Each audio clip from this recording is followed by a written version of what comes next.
Hi, I'm Kayla, a respiratory therapist with Alberta Health Services. I'm going to explain what I can do for you after your surgery.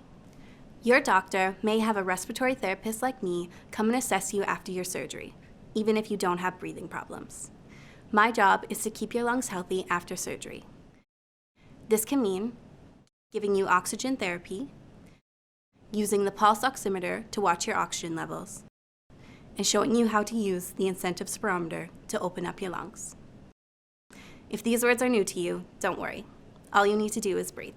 When you get to your hospital room after surgery, you'll probably be getting oxygen through a nasal cannula, a device that sends oxygen right to your nose through two small tubes. That's because at first, after surgery, you may not be breathing as deeply as you normally do. Giving you extra oxygen helps get more oxygen to your blood. If you don't have a history of breathing problems, we'll start taking you off the oxygen as soon as possible. To know how much extra oxygen you need after surgery, we use a machine called the pulse oximeter. This machine measures how much oxygen is in your blood. We also call this your oxygen saturation level, or your O2 sat. To measure your O2 sat, we put a small probe on your finger. Your reading will be right here on this machine, along with your heart rate. If your O2 sat stays above 92%, you probably don't need extra oxygen. We'll use the pulse oximeter until you are no longer on IV pain medicine. That's because these medicines can slow down your breathing, and we want to make sure you're getting enough oxygen. The machine in the room shows your numbers, but sometimes your numbers are also sent to the nursing desk. This way, nurses can watch your oxygen levels even when they aren't in the room with you. Whenever you're in pain or not moving around as much as usual, you may take shallow breaths. This often happens after surgery and can cause lung problems like pneumonia.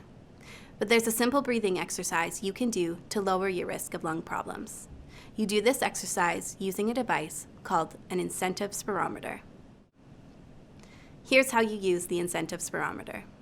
Don't worry if you don't remember all the steps. We'll go over this with you after your surgery. First, put your lips around the mouthpiece and make a nice tight seal.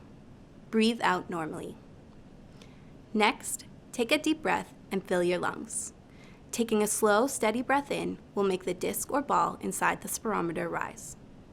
Try to hold the disc or ball at the top for a second, then breathe out and relax.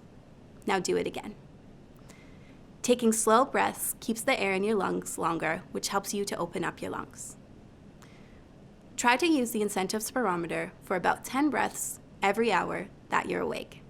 When you're ready, you can try using the dial to up the resistance and make the exercise a bit more challenging.